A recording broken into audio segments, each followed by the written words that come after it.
100%, 100% Dad I'm podcast interviews with Dad. Tommy Flames from Kansas City, firefighter. Uh, got a kids line. I think is it called Tommy Flames? Yeah, it's called Tommy Flames. And it's a So line of clothes and things like that, right? And fire safety lessons. yeah, so I'm Chris Melita. I started Tommy Flames about a year ago. This all stems back from probably about 3 or 4 years ago when I started my entrepreneur journey. I started this journey to teach my kids that you can do anything you want to do as long as you put your mind to it. And why not try the hardest thing ever, but to try to start a business and create a brand from nothing? So I started the journey. My kids helped me with all the videos and things. I started it just trying to figure out what I wanted to do. So I started researching, kind of businesses, and I was going to start up a mobile oil change business. And my wife and I kind of got into a little argument over me not being home. So I work 24-hour shifts already. So I also get 48 hours off. So I was like, hey, I'll start a mobile oil change.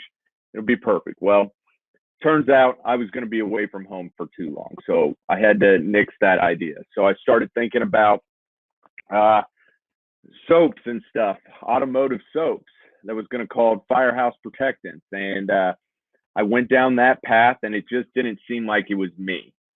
So I was trying to make it sound cool, and this D- Hold on, thing of called did you design a new type of soap, or were you just reselling somebody else's soap as a private label?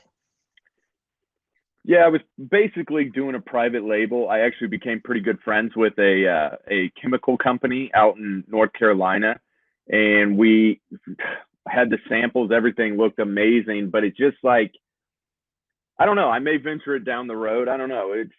I still got it done in my garage, and it looks awesome. But I was trying to make soaps sound cool in advertising, and this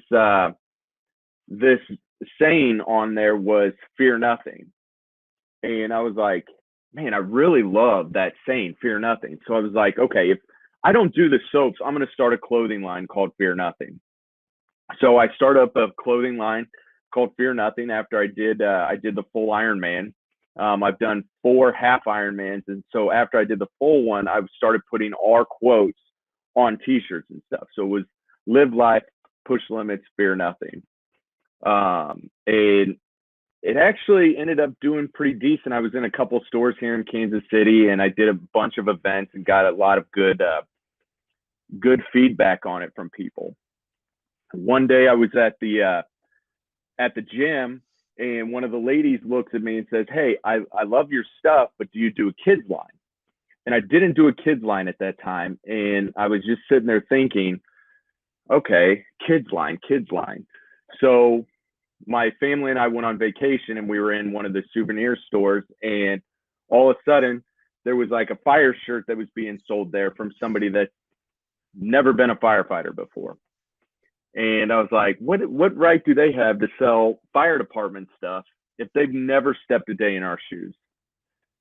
So I started batting around this idea, and I was like, you know what? I'm going to start a kids line that's based around fire department stuff, and all kind of the designs and everything are going to have a story about things that I've done on the fire department. So I started batting around some ideas on names, and I wanted this to be like a person, you know. So I made a column and put a bunch of first names that I could think of: Jeff, Joe, Daniel, Chris, and Tom came up. And I started jacking around with it, and I was like, Tommy. And I was like, man, Tommy's got a ring to it. So I made another column with fire department stuff, and I just went down through it: backdraft, flashover, hose, and Flames was on there. And I looked at it and I go, Tommy Flames. I was like, that's got a ring to it. I love it. I was like, that's what I'm going to go with. One of the best things about it, too, is one of my idols that got me into the fire service was my grandfather. My grandfather was a KCK firefighter. He made it up to the chief, and he was on for the department for 34 years. And his name was Tom. All the old firemen at KCK know my grandfather as Tommy. So I was like, man, that's awesome. So that's when Tommy Flames got started. How long ago was that? That was probably about a year and a half ago now. So Okay. Fear Nothing and everything's kind of been a journey for about 3 years. And this really started getting, I really started putting my attention to it this past year and a half. So you start with soaps, you kill that, you start with some fire or the Fear Nothing merchandise. Did you kill that, or is that still going? I haven't killed it. It's on the back burner right now. I still, Okay. man, I had a lot of good stuff on it. The hard thing about it is the logos and stuff that I used. I was really getting close to, if somebody wanted to get me on copyright, they could have, or trademark. Okay. Yep. Because I was using an FN style. You can see. So I was using an FN, and somebody was like, "Hey, there's a gun, with FN," and I noticed that they do the apparel. Nobody's trademarked other than myself the Fear Nothing for apparel stuff. But I was always compared to, No Fear. That was back in the 90s.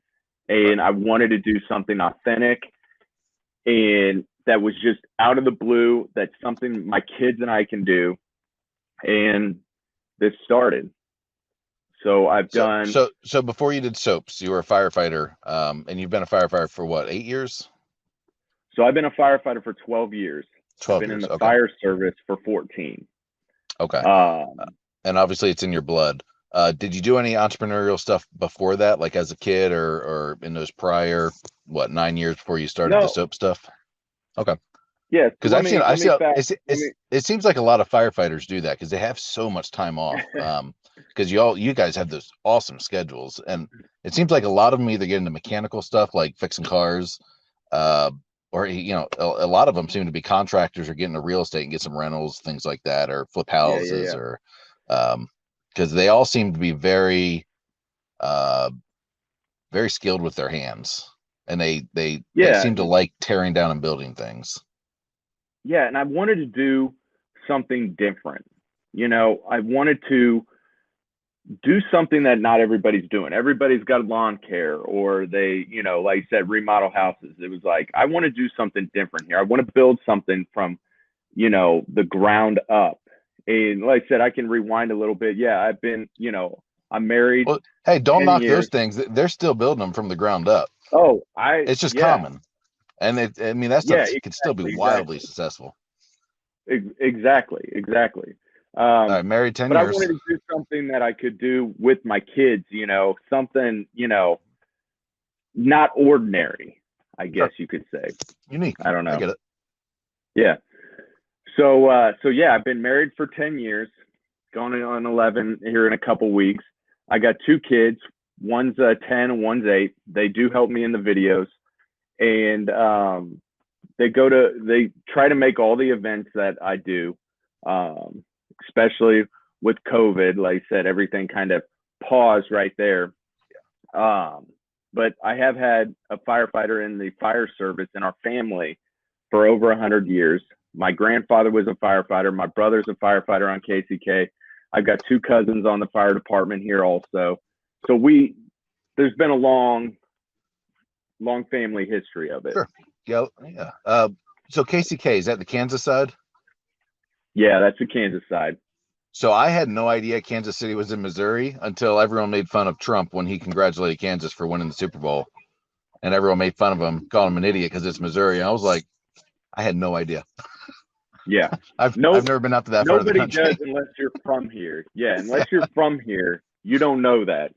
Yeah, and it's right there. So I've been there a couple times now, because we have some friends that are on the Missouri side that we visited while we've been on tour twice now.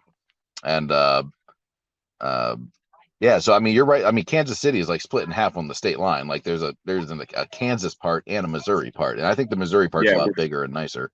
But yeah. What the river splits us. So, but yes, I am on the Kansas side. Okay. I would say the better side, Oh, but sure. Of course. You got to represent some people. the home field. So, yeah, so I was doing events and I was getting a lot of traction. And then I had I had an interview with Hallmark, and I had an interview with a couple of the hospitals around here and a couple of the shops. And all of a sudden, I'm on a ski trip, and my buddies start talking about this coronavirus thing, and I'm like, "What are what are you guys talking about?" Don't worry. It's just And in so, Seattle. It's not a big deal. yeah, yeah. So we get back from the ski trip. My wife and I celebrate our 10-year anniversary, and I've got all these meetings set up, and bam, the economy everything shuts down. All my meetings get canceled. One of them with one of the hospitals, the lady tells me, she's like, "Hey, we can't do anything right now. Something just came up, and I can't talk right now." And I'm Sure. like, okay. Well, that was the So pandemic how starting. so how are you getting these meetings? Are you just cold calling everyone saying, "Hey, I got this clothing line. I Yeah. want to put it in your store"? Yeah, I start by cold calling. I mean, I'm going to, let's be honest. It Listen, ain't going that's to how you run make sales. itself. That's great. That's great. Yeah, nobody knows who you are right now. Yeah. So not only did I get all my sales stopped, but the next day I'm at the station and they start bringing all this PPE out to us. And I'm like, okay. And so we have our infectious control people coming around. We're like, what are you like? Okay, what are you talking about? Is this the movie like Outbreak? Like, what do we need to expect here? So the day that everything went down, I was on shift and they're giving out PPE, mask, everything. And they're telling us, hey, if anybody has any symptoms of a cough or anything, so everything dropped it, on a hat right into your lap, and you have to adjust and keep going. So not only do I have all these meetings canceled, but now we're at work in a pandemic and everything changed in a flip of a switch. Sure.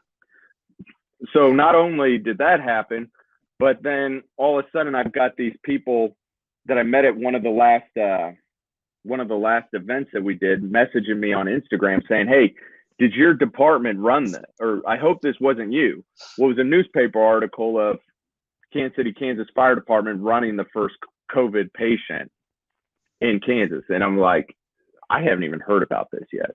Honestly, I still don't know Yeah. what this coronavirus is. I had to look it up. I'm like, what is this? So then the next day, my brother calls me. He's like, dude, I just ran the second death in Kansas for COVID. And I'm like, still like, and he's like, man, it reminded me of Outbreak. Sure. And it was just like crazy. So now I'm kind of on the back burner. And of course, my brother, him and I, we've gone through a lot on the fire service. So if we went through paramedic school together, we got on one department together. He went to another one. I went to Kansas City, Kansas, and then he came back to Kansas City, Kansas with me. So we've been doing a lot of stuff. And then he goes up to New York to work in one of the hospitals. Asked me if I want to go along. A little different story. He's in divorce and everything, but I had to stay home and take care of my family and stuff where I would have been with Good him. call. Yeah. So while I'm at home, I'm trying to figure out, I always wanted to do a YouTube channel, Tommy Flames, to educate kids over fire safety and just entertaining videos. But I didn't have the guts to do it because I don't know if you know, but the fire department is like high school on steroids. One person does something funny and everybody knows about it. It spreads like wildfire. Absolutely. So I didn't have the guts to do the YouTube channel, and at the beginning, you it were was worried like about you were worried about getting made fun of from your friends. Oh, of course, and I mean, they're gonna make fun of you no matter what, but it's still, Sure. It's hard, So I get online and I'm like, okay, my kids are at home. I'm trying to teach them entrepreneurship. I'm trying to teach them do what everybody's not willing to do. So I'm sitting here telling them that, but yet I'm holding back. So I was at work one day and one of the ladies and I were talking about it. And she was like, you need to do a YouTube channel. And so I started tinkering around with green screens and backgrounds and stuff to see if I can make it work. So I get online, or my kids and I, we make the first like colors videos together. And it just didn't come out the way I wanted it. I'm like, if I'm going to put these out, I want them to at least look good. Yeah, I want to start, but I need at least them to look good. So I messed around with some green screen stuff before, but I was like, all right, I'm going to get on Amazon. I'm going to order a green screen. So I get on Amazon, I order a green screen, it gets here and it says from China.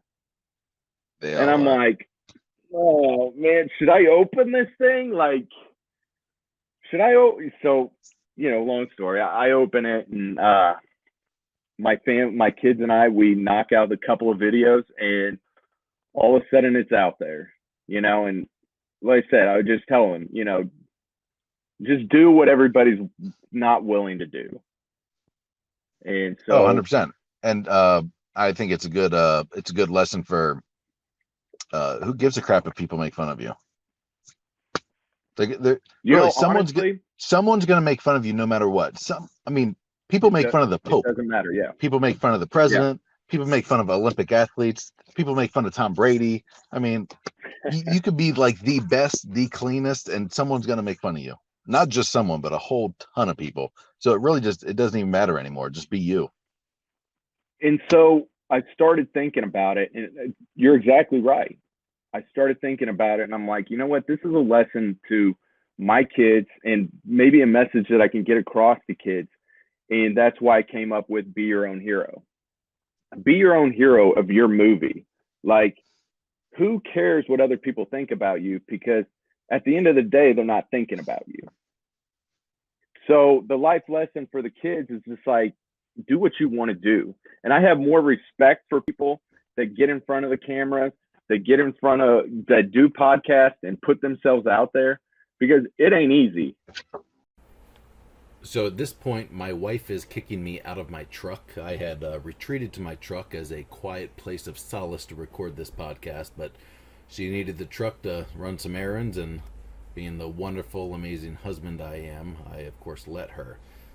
But if you can see on video right now, I am just trying to find a new spot to record the podcast, and it being loud with diesel engines outside and quite a glare, I eventually have to retreat inside. But so if you're listening on audio and wondering what's going on, I did have to find a new location. And if you're watching on video, I kind of have it sped up just because I enjoy playing with my video options sometimes and experimenting. So you can kind of see me in fast motion trying to find a new spot. But point is, we got a little distracted in the conversation and we picked it up. Here we go. Awesome, man. Awesome.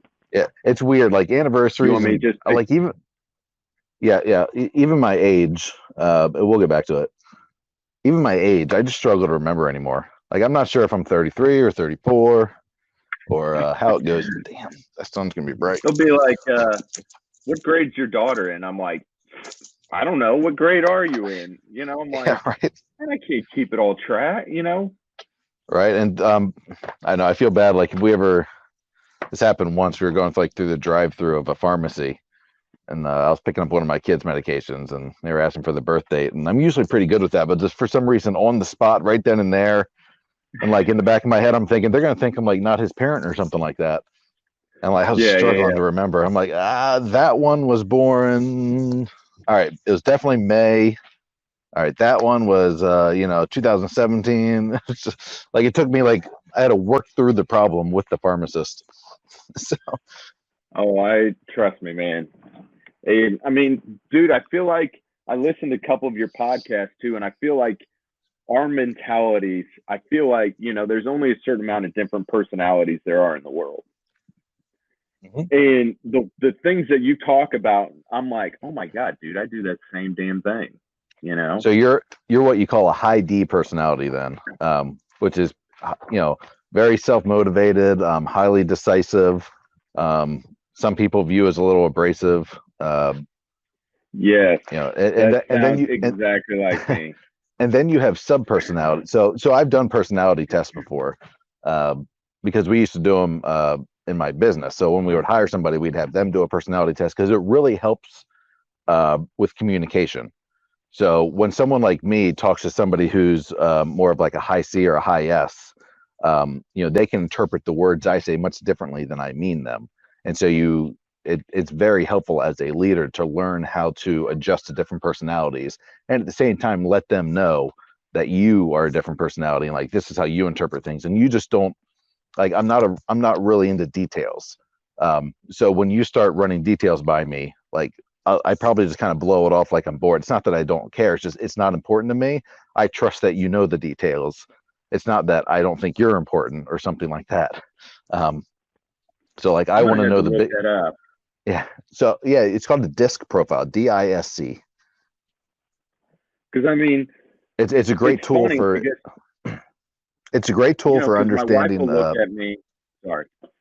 It's okay. It's a great tool for understanding. It's great for marriages too, on how to communicate, how you receive it. High D's, which you might be, and I definitely tested that way. We represent about 10% of the population, so it really we're in the minority, and so we are received by a lot of people in a much different light than we think.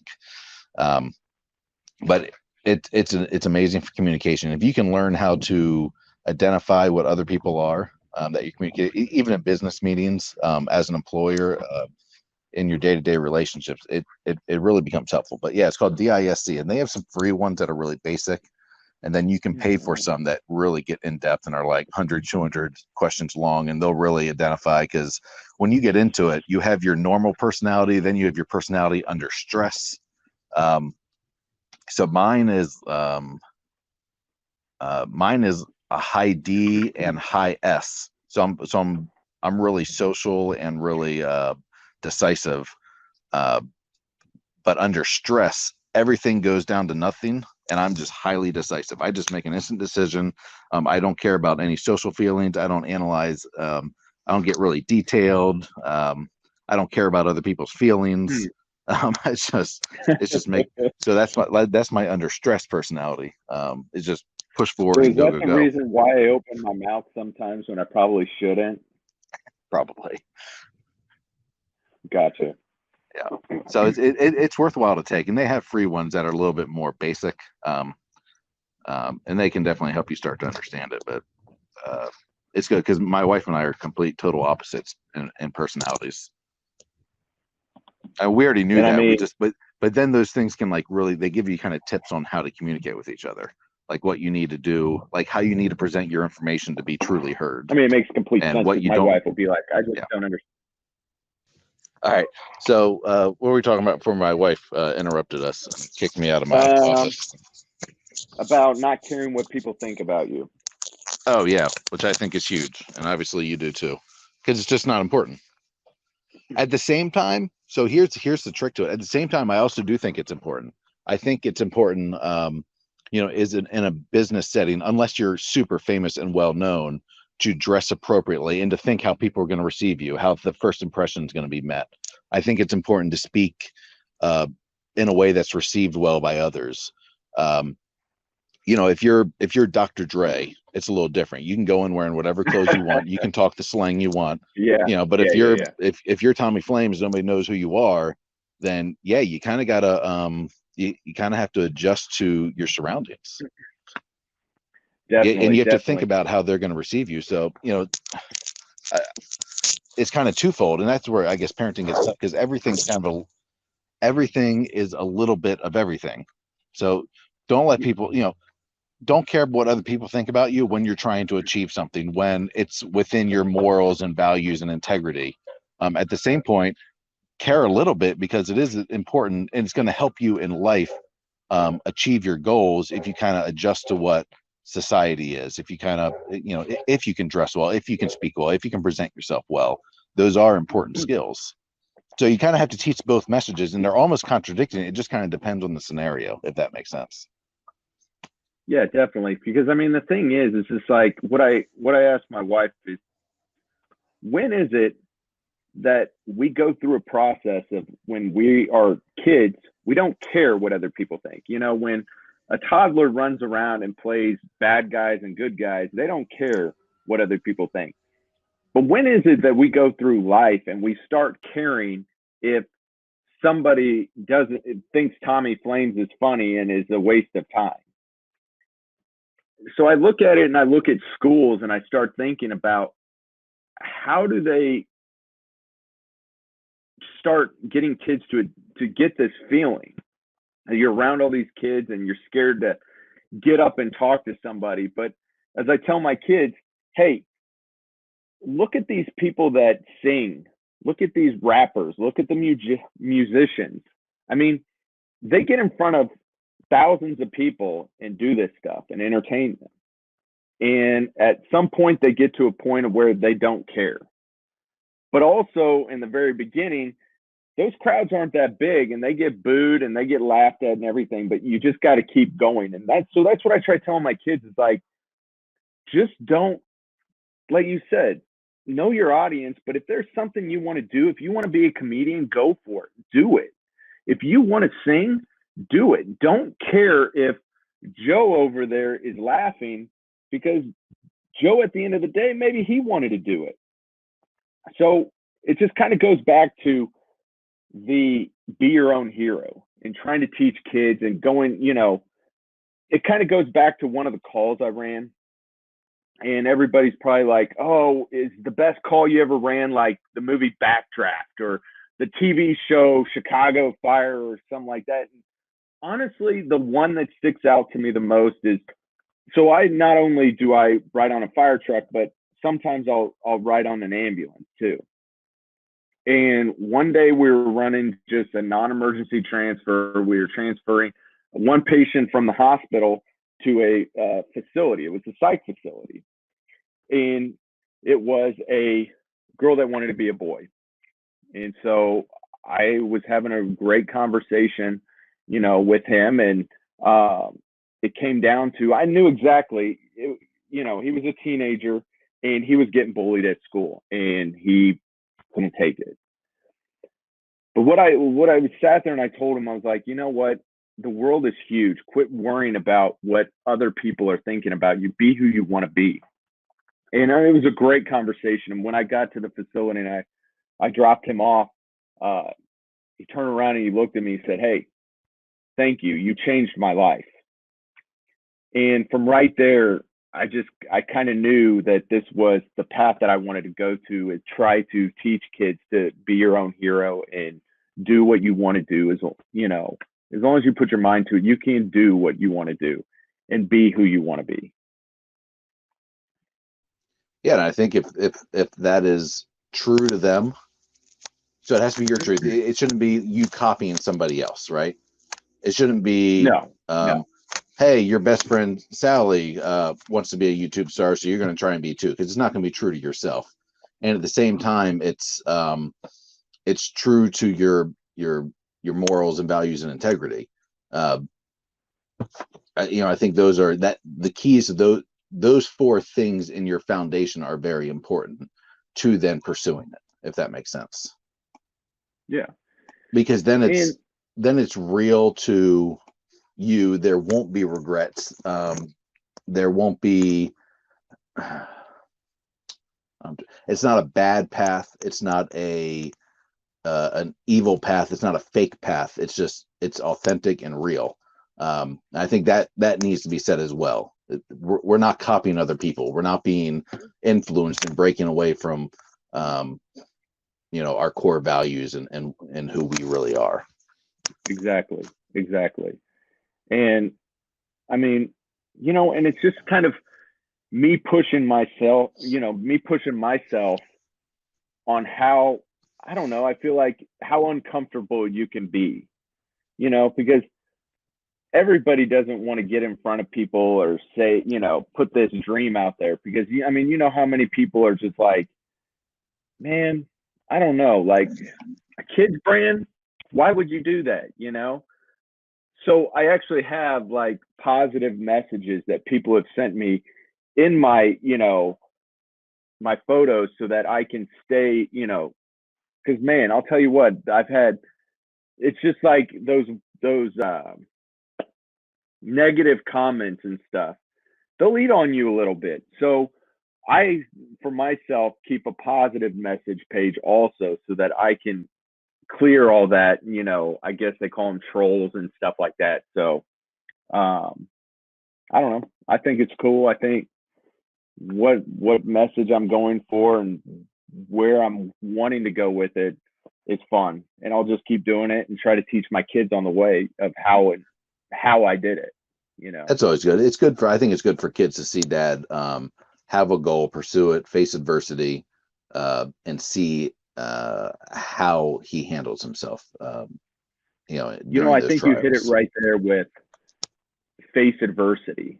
I mean, I think that that's one of the biggest things is how do you react? When my kids would play a sport and they would screw up, I'm like, I'm not mad at you for screwing up. How did you handle yourself when you screwed up?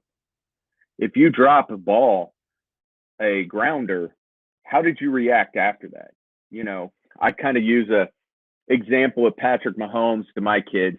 Patrick Mahomes, a big name here in Kansas City right now. But I was like, hey, when Patrick Mahomes throws a pass and it gets intercepted, do you see him go off to the sideline and start crying and bellyache that he did it? So no, he picks himself up and he throws another pass the next time he goes out there. He doesn't dwell on that stuff. So it's how do you face this adversity? How do you face when things aren't going your way? Sure. And And I mean, I think, you're sitting go there ahead. showing your kids you already have a full-time job. Now, granted, it's a firefighter, which gives you a lot of freedom, but you already have a full-time job. There's real no need for you to work anymore. And yet you're trying to do something you like, do something you love, pursue your passion and pursue, uh, Yeah, some extra revenue at the same time. And when you attempted to do that, you weren't afraid to say, hey, this is what I'm doing. Nope, I don't want to do it anymore. I've made a new decision. I'm stopping and I'm going somewhere else in a different direction. And you've done that twice now. So they're also seeing that just because you committed to something, just because you wanted to make a change and make your life better and do this, doesn't mean you won't kill that thing and move on to something that is a better fit or a better path. And I think yeah. And I mean, that's going to be just as good.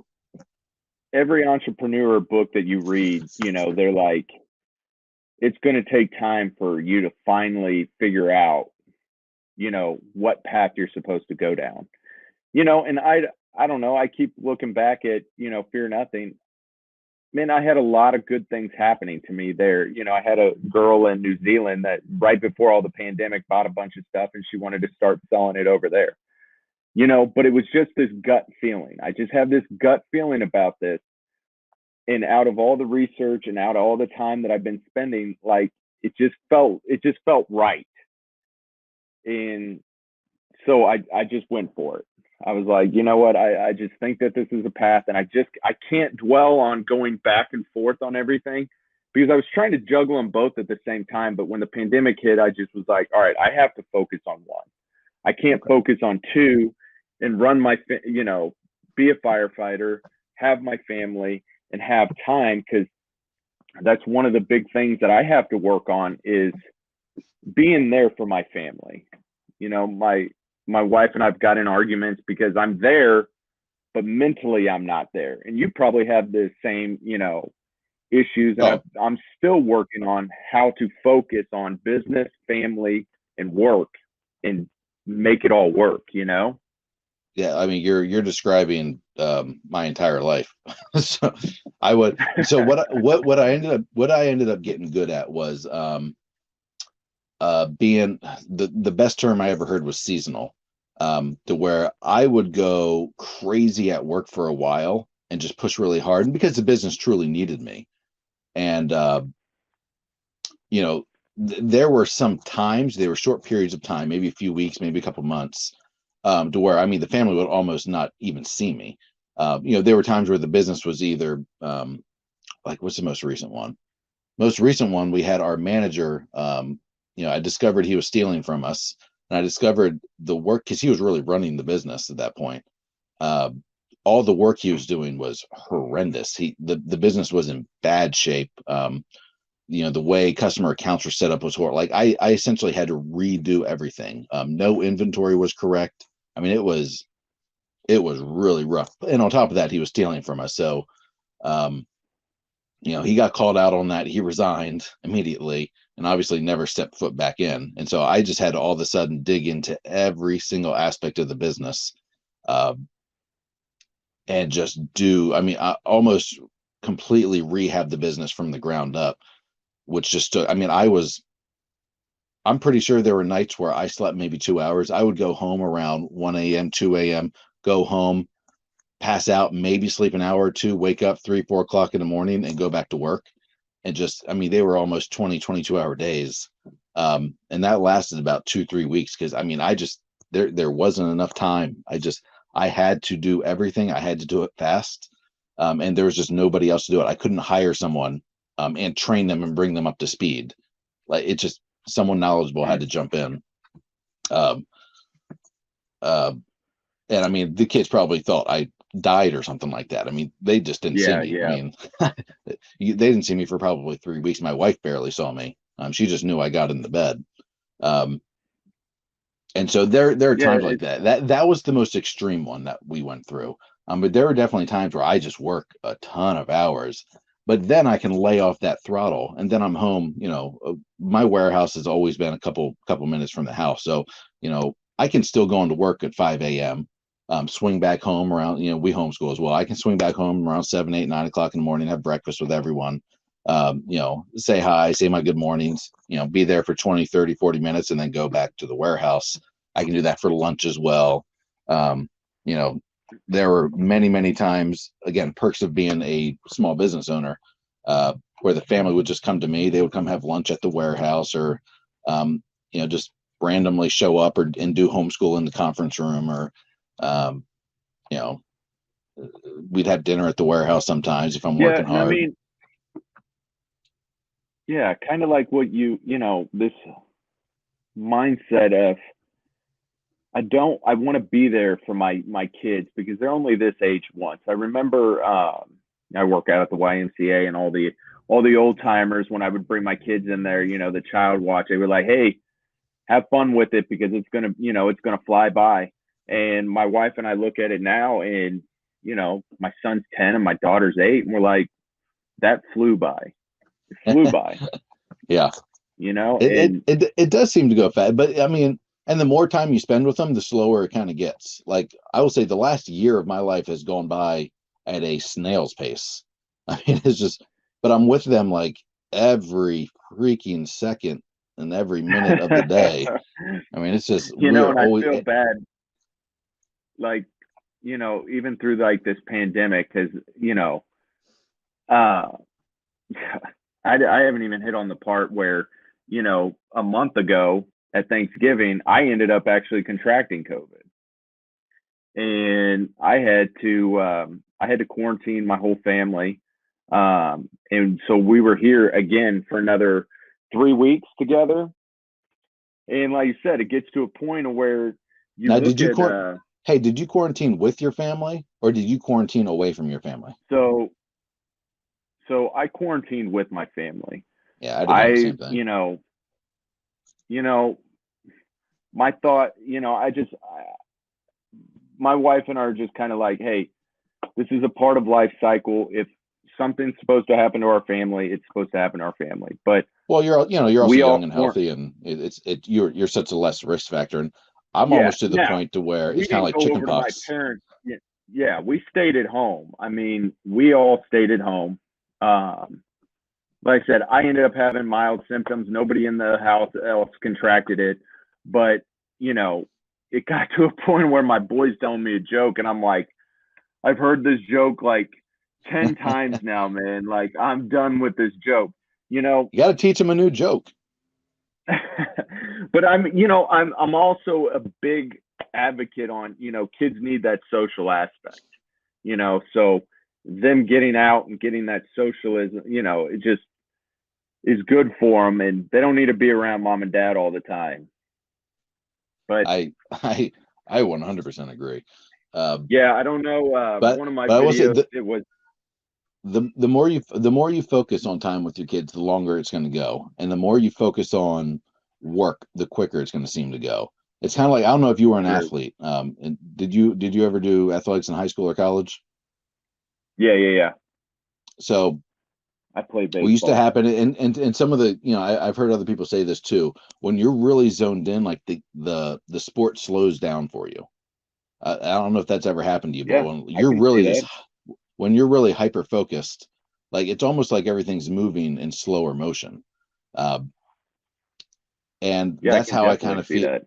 that's how I kind of feel time was like whatever you're hyper focusing on almost slows down to an extent. Does that make sense? It's a really weird way to Yeah, think about it, but that's yeah, the way I it feel does like it's make worked. sense. And When I was really in the zone wrestling, like I could just everyone was projecting to me. I could see exactly what they're doing. I never felt like I never felt like I was moving in slow motion. I could just see everything slower. Uh, and same thing, playing did football. you Like feel like when it, you were nervous, you did better when you were nervous than when you were relaxed? um, I remember. So I I think always it was felt my like when I went up to hit, like if I was nervous about going up to hit, it always seemed like I always hit. It was when I went up there relaxed, it was like I was like, oh man, I'm gonna nail this one, you know? And it just yeah. always seemed like it went the opposite I don't way. know. I never had nerves like during a sporting event. It was building up to it. Like my thing was always let's just get this started and over with because by then the nerves are over. Once you get that Yeah, yeah, first yeah. second out of the way. Yeah. So I was the only time I can really remember it affecting was I think my freshman or sophomore year. I was varsity wrestling, and I had to go against this guy that was a state qualifier, and he was good, and he was much older, and I was as a freshman I was 171 pound weight class, which is in high school that's all juniors and seniors. Like you don't get a lot of freshmen in the heavier weights, and so I had this like kind of like smooth boyish frame. Yeah, yeah. Um, and they had, they're almost men. Like they're getting really, they have a lot more testosterone in their region. So I was really nervous, because this guy it seemed like David and Goliath. And I remember being most nervous for that one. And then I won that match, but I was super duper nervous and things did not, that was my freshman year. Things were not moving slow for me. It was my junior, senior year where things slowed down. Um, that's the only time I remember Yeah, yeah, being yeah. like really nervous. And I just remember just everything was on instinct. So it's kind of like I had closed my eyes and just wrestled, almost out of fear and instinctive movements. And so I think I squeaked out of that one with a win. I Yeah. think I won by like a point in overtime or something. Um, but that's I don't know. I just But I never mean, really it's got those nervous. things. Once that first second was over with, you're already in it. So there's nothing to be nervous about. Yeah. And I mean, it's that adversity and those things that you can teach your kids from there. Cause I mean, that's what I always say. Hey, step up to the plate, give yourself an opportunity. You can't have an opportunity if you don't step up and play. Because one of Yeah. my son got really upset that they lost. They did really good in football one year, and they lost in the championship game, and he was pretty upset. And I said, hey, dude, you gave yourself an opportunity. There's a lot of kids that don't even give themselves an opportunity. They get scared and they don't want to step up to the plate. But he's like, you have to give yourself an opportunity. Yeah, that's what always irritated me about football. Is it doesn't matter how well you play. Sometimes your teammates screw it up for you, or your coach. That's why Yeah, I always liked dude, wrestling over football they more played because a like pretty there's good only one team. person to blame when you're wrestling. True, true, true.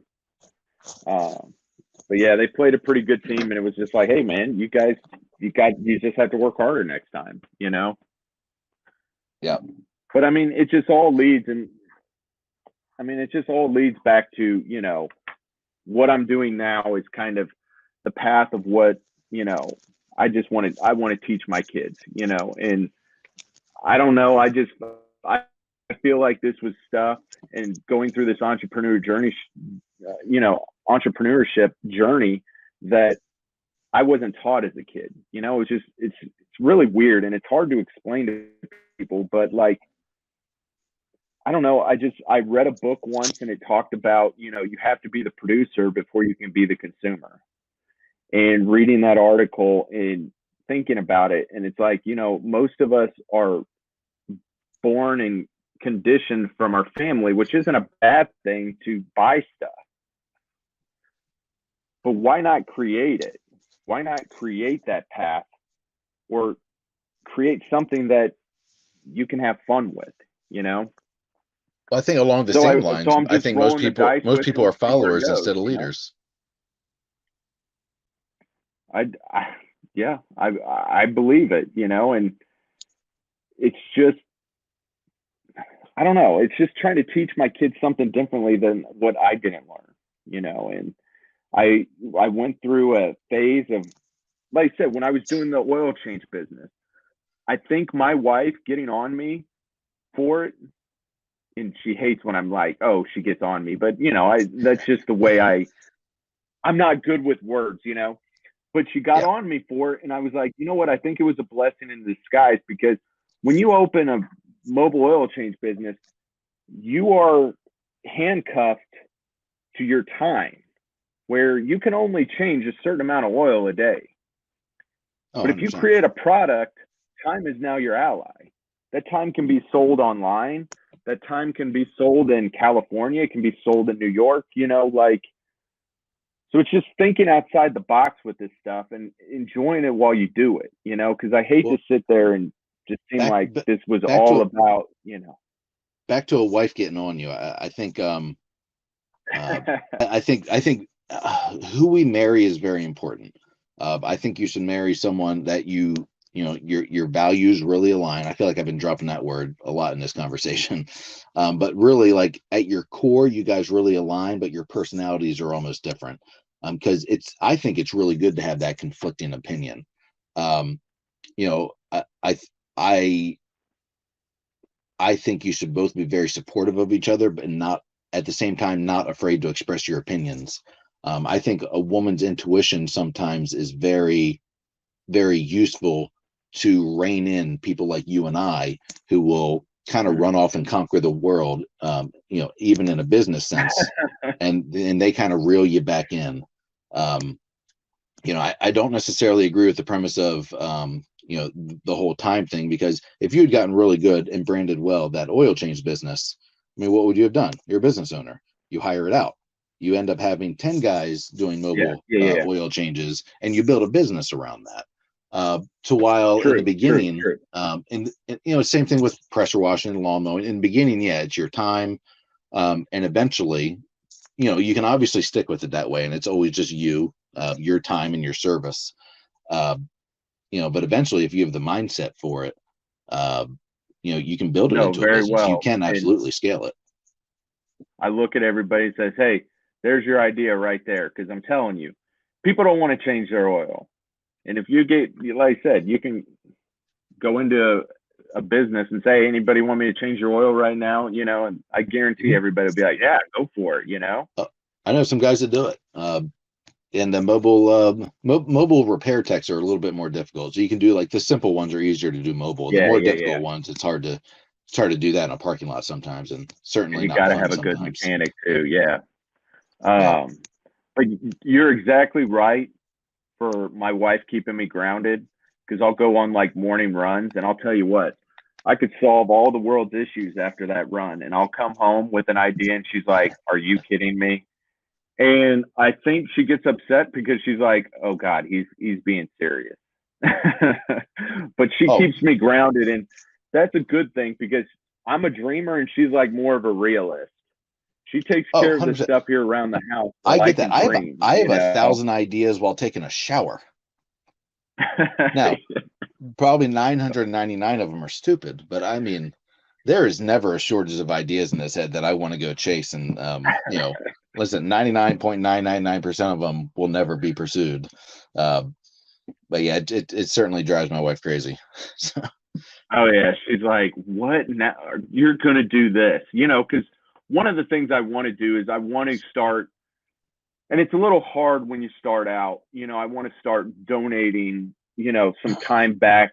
You know, because I've ran some pretty tough calls with kids and you know terminally ill with cancer and stuff, and I want to give back. You know, and kind of get to the hospitals and stuff like that to the kids. And obviously with COVID, it's not happening. But you know, I ventured well, around to the idea. Of, you also have to get go ahead. successful in order, you also have to get successful in order to give.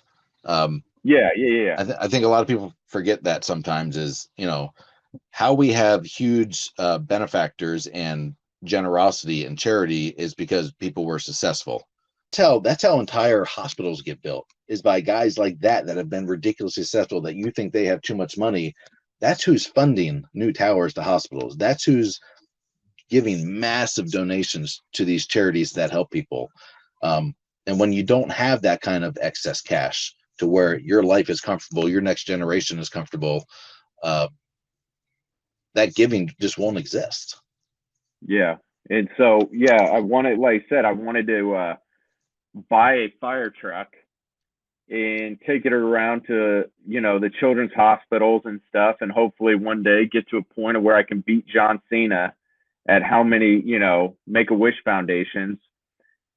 And so one of my buddies that runs, you know, he's pretty successful, has an apparel company here in town, called me or texted me one day and said, "Hey, I got a fire truck for sale."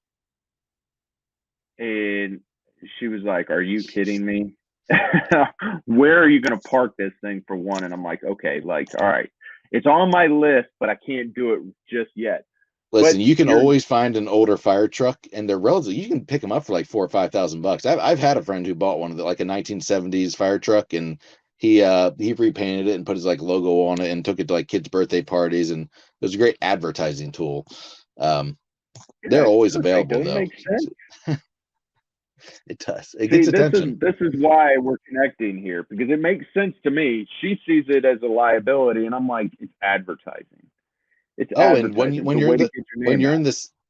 when you get older trucks like that, at least in Florida, you don't have to carry as much insurance on it.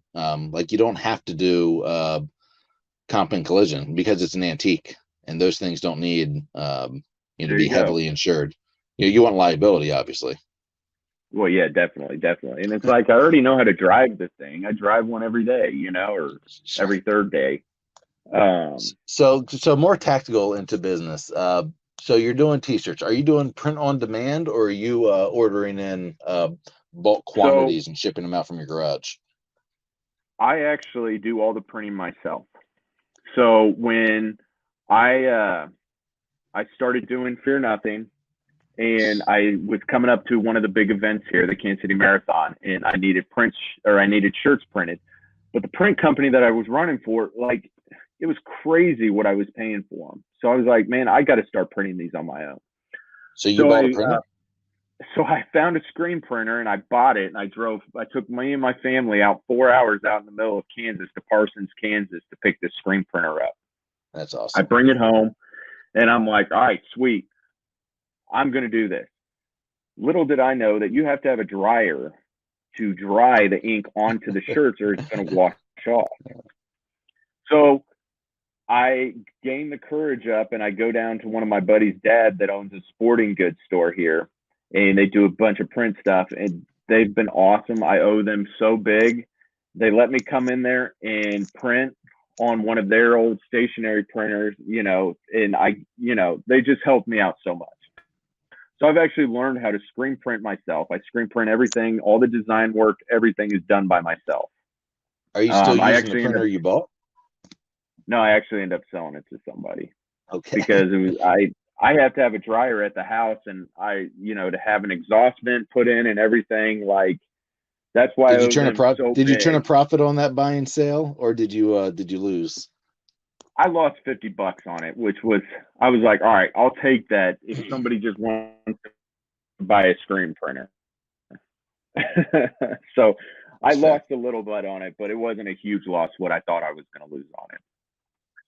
So yeah, they've helped me out. I do all the design work, the print, everything's got a story behind it. So like, I think one of them is it says "Party at My House" on the back of it.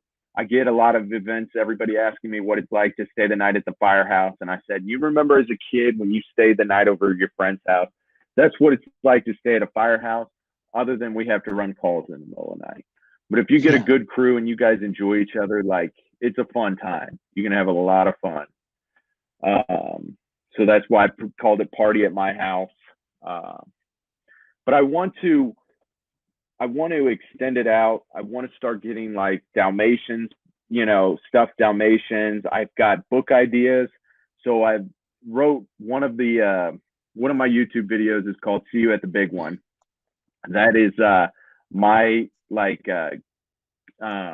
bedtime story. So being a firefighter, you know, when we go to bed, the captain doesn't come and tuck us in and kiss us on the forehead and tell us good night. You know, guys will just say, hey, we'll see you at the big one. Meaning, you know, there's a big fire or something. We don't want it to happen, but if it happens, we want to be there. So I want to go to books. I want to, you know, I've got all this. So I'm terrible at drawing, and that's why I started the YouTube channel. I'm decent at graphic design. So now instead of drawing it out, I can have my kids and I act it out. I'm an operator at heart, so I'm really interested in the practical aspects of this. Because you got a lot of great ideas and creativities and ways you're going to take this, and it sounds actually all really good, and I think you're going to kill at it. It's easy to get super distracted as with a mind like yours, because you'll want to go 10 million different ways. So focusing on a few is probably you know, I think it sounds like that's what your wife is saying. It's probably really good advice. So these shirts, so you get an order in on your online website, and you know, let's say you get 5 orders a day. Are you just getting those 5 orders a day, going down to your friend's print shop, making those 5, and then shipping them out? No, I'll go down, like I have a handful on hand right now.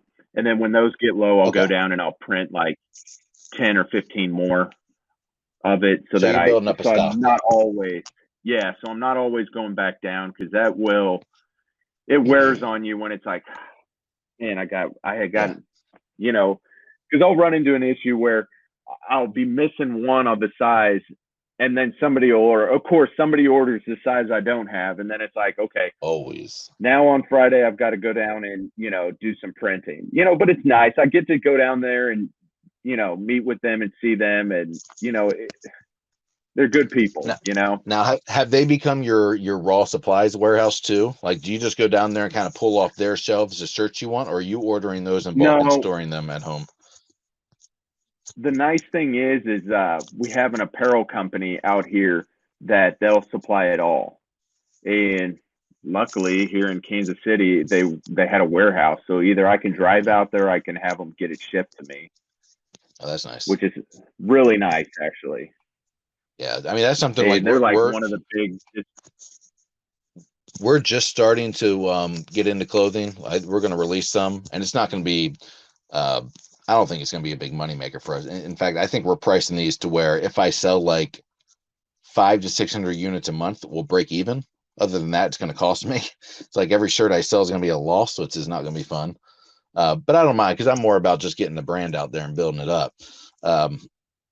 But because we're mobile, it's been a frustrating experience. If I was still at home and we were stationary, you know, living in St. Augustine, Florida, man, I would order bulk of all the sizes and you know, be testing out different fabrics and things like that. And, you know, probably do something like you did and order my own printing setup and then realize it was wrong. And, you know, I don't want to do it that way.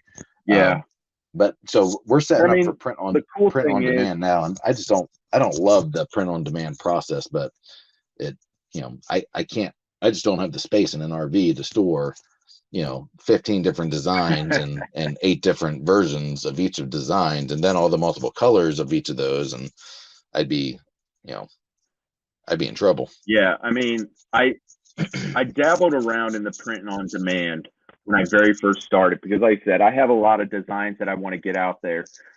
I had good success with them, but also knowing that if you screen print, every single time you change a color, it's a different screen that needs to be printed. So I'm like, I have like these shirts that you have printed that like one little strip is like a color. I mean, bare minimum. And they're like, yeah, that's another $20 or something. And you're like, what?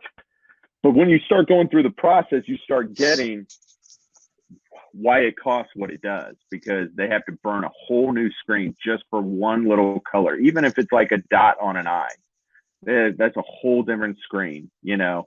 But I mean, the print on demand, you can get, you know, there's a lot of people that do, you know, really well on print on demand. You know, I just like the control of myself to have it. And like I said, I'm not driving around in an RV, I want to do every single thing myself. It's not physically possible, and there's no way. We're already running this thing at a massive loss because we don't generate any income. I mean, we have nothing to sell. We don't do sponsorships. I mean, we're going to have to move in that direction. Eventually I think we're going to do some live events and things like that. Hopefully soon. COVID kind of put a damper on that. Yeah. But in reality, I'm feeding this thing, and this is more of like a mission, and a, you're talking about giving back. It's almost, a calling in my sense. So I don't mind feeding it for a while. But eventually I would like it to at least take care of itself. And so, I'm not going to rent a warehouse and hire a manager on top of the losses we already have. Yeah. Let me ask you, how did the conversation go with your wife when you told her that you were going to pick up and you were going to do this in an RV fifth wheel? How did that go over? For starters, I'm relatively smart, so I did not just spring that on her one day, just like that. I didn't say, "Hey, we're going on an RV for years, and I'm taking you with us, and we're all just going to do what I say, and you have to live with it." So that was step one, is I didn't spring it on her like that. It was gradual. It was something we kind of talked about. I floated the ideas. The way we did this is not my original intent. The idea I had, 100% Dad really started to form maybe about 4 years ago. And then it was more of a book. And parenting books suck. And so what I originally thought was we were going to do like a Guinness Book of World Records longest book tour. And we were just going to have book signings every day and just go to every bookstore everywhere and like stay in a city for 5 or 6 days and hit every bookstore and have signings, multiple a day. And I'd have this big trailer filled with books and, some music equipment and some basketball hoops. And we would just set up like a mini event at all these bookstores in the parking lot. And and then see the country at the same time. That was kind of the intent. And there was no practical way to get there. So it was just a dream and a thought at that point. And then fast forward a few years, the book is, I hate parenting books. I think they all suck. They're just really boring to read. And then I discovered, I'm in the age generation, I'm 34, to where Facebook was getting big, when I was in college. I went to West Virginia University, and that was Facebook back when you had to be attending a major university with a major university email address. And, all your friends that went to community college or weren't in college and your parents weren't on Facebook. It wasn't allowed. It started with you had to have Ivy League address, and you had to be a major college, and then a lot more colleges got in. And then eventually they opened it up to everybody. And I remember I deleted my Facebook account when that happened. And I sent Facebook a message. I'm like, you're not cool anymore. You just, like, my grandparents are going to be on this thing. I don't want to be on. And then a year later, I got back on. So you went to MySpace. MySpace was dead before then. I just think, and remember, Facebook was so different back then too. It wasn't what it is now. I don't know if you remember it all. It is a totally different site than it was. I remember when they started releasing where you could see what your friends were doing, and we all felt like stalkers. Like, we talked about it when they released it, that whole news.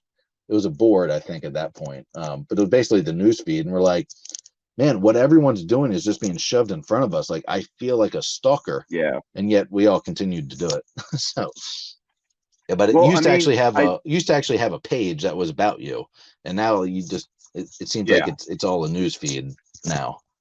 Well, it's all advertisement now, and True. I hate, it had no advertisement. I hate doing it, but it's like, I have to do it, Sure. Like, there's so many shady things that I've found out about Facebook and Instagram and all this stuff going through this journey, that it's like, if you're not doing it, then you're behind the 8 ball, because that's what everybody's doing.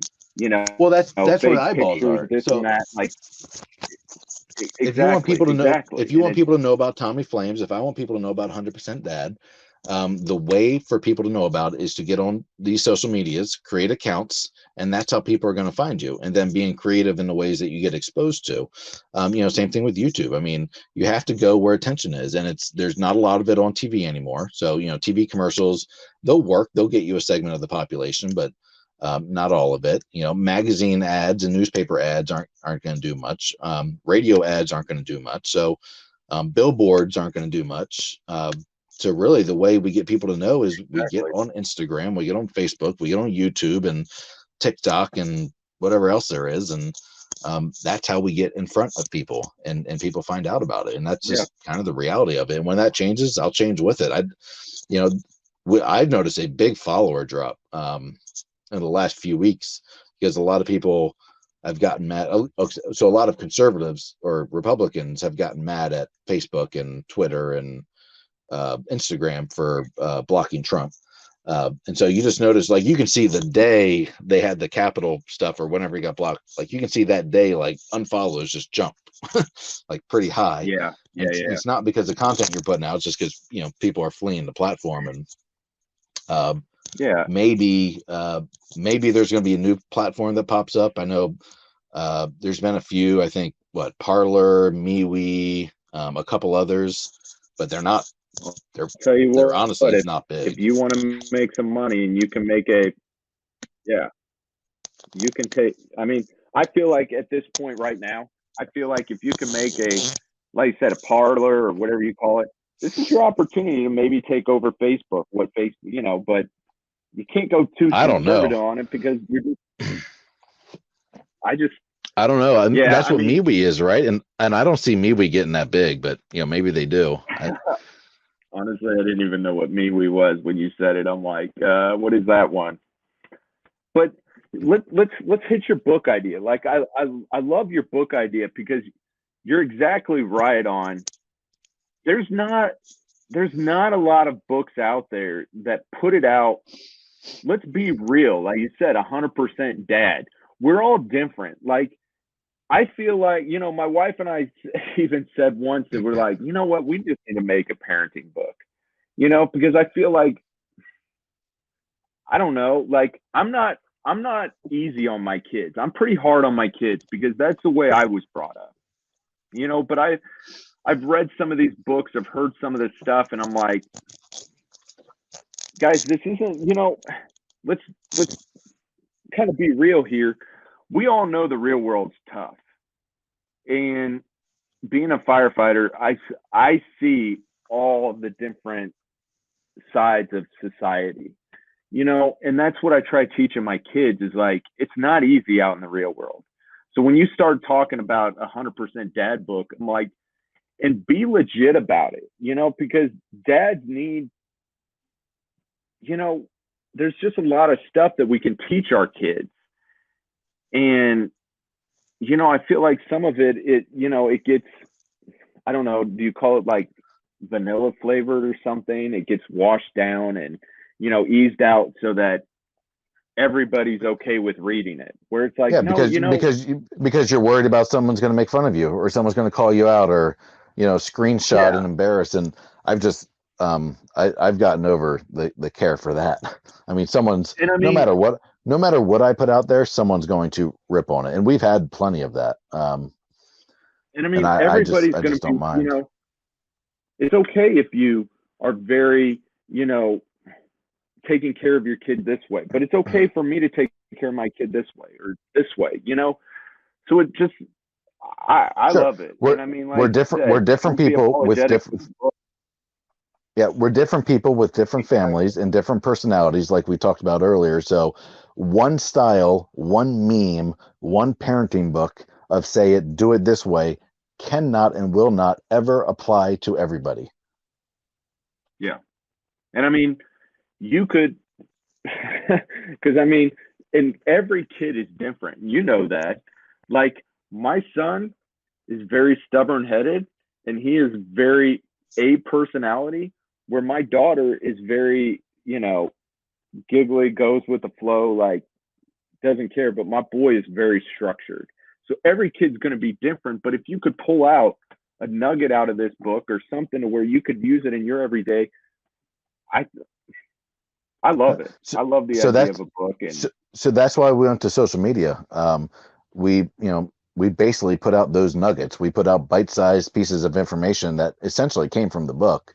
And we stick them out in a format that people absorb uh, in today's world, which is, memes, Instagram memes and short videos uh, and things like that. So, but you're right. I mean, your kids And are going to have different personalities. Parents have different personalities, and you have to be able to adjust on the fly, and you have to be able to, keep your core, saying it again, keep your core values and morals, and be able to get to the finish line, while staying within those guidelines. And it's not going to be the same path every time. It's going to be, uh, it's going to be adjusting on the fly and adapting. And every and parent is and going to have to do that. that's what I try telling my kids too, is like, I'm still learning at this. I'm not 100% perfect on everything. There's some times where I've lost it and I've had to apologize to my kids and say, hey, this wasn't right, what I did, because I'm still learning. But I also look at them and tell them, hey, you know what? My dad never said this stuff to me. That's it was a little different where when I grew up. Like, dad didn't hang out with you. Dad got home from work. And I try telling my kids it's a little different because both my parents had to work when I grew up.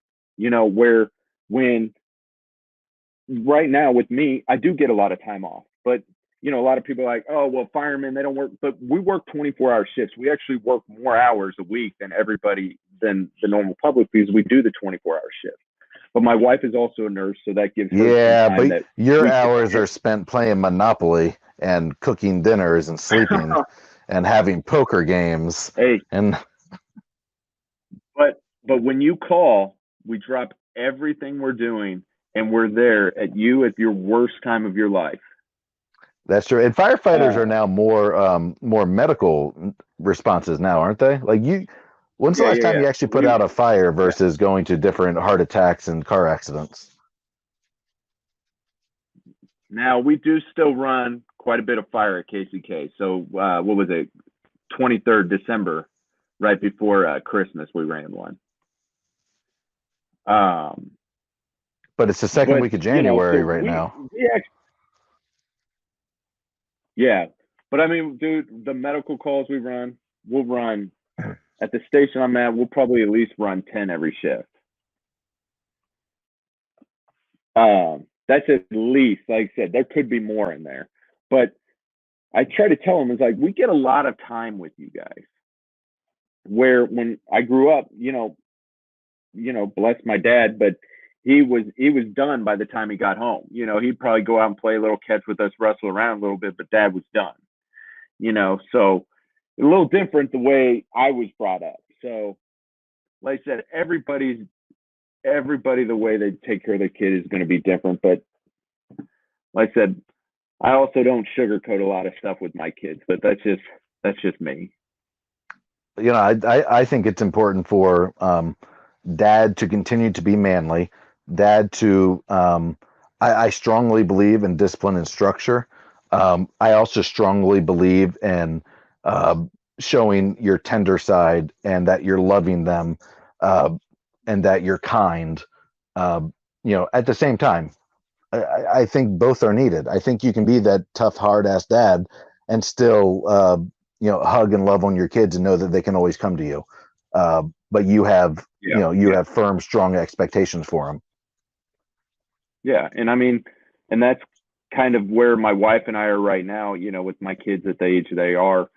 They're starting to get ready for, middle school, and high school is going to be right around the corner. That we're trying to get to a point of where, hey, how do you get your kids to come talk to you when some of these things happen in school?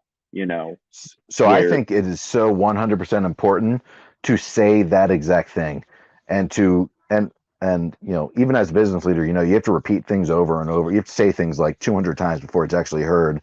But hey, buddy, just so you know, you can always come to dad.